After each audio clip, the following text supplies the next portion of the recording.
niyo po na itatanong, karamihan po ng hinuhumili ko sa inyo ay itinuturo sa amin ni Father Manny. Kaya pag nakita niyo po akong gigil minsan sa humili, siya po yung, that's Father Manny in me. No? Baka po yung nag-humili dito.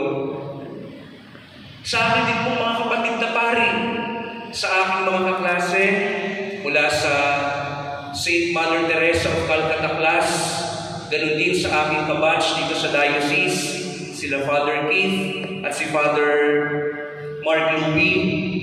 Ganun din po sa mga kapariang narito ngayon mula sa ating vikaryato. Ganun din, lalo higit sa aking minamahal na Cura Paroko na siyang gabay sa dambana at parokyang ito ng Inang Santissima ng Kaliwanagan na aking unang parokyang pinaglilingkuran bilang pari.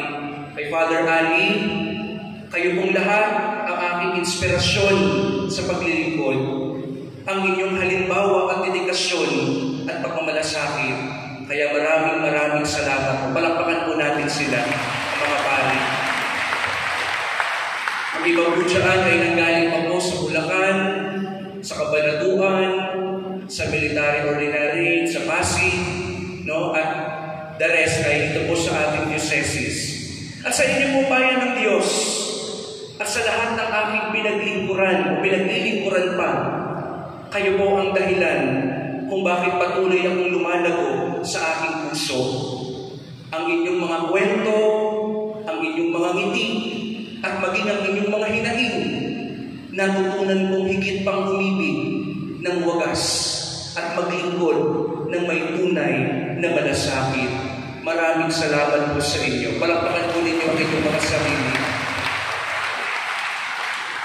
At higit sa lahat, sa Diyos, na patuloy na nagpapalawak ng aking puso upang higit pa sa kaya kong abutin, upang mahalin hindi lamang ang madali, kundi pati na rin ang mahirap, upang maglingkod hindi lamang kapag magaan, kundi lalo na kapag mabigat na. Mas malakas na palakpakan sa Panginoong tumawag at humirang sa akin bilang pari. Purihin ko natin ang Panginoon.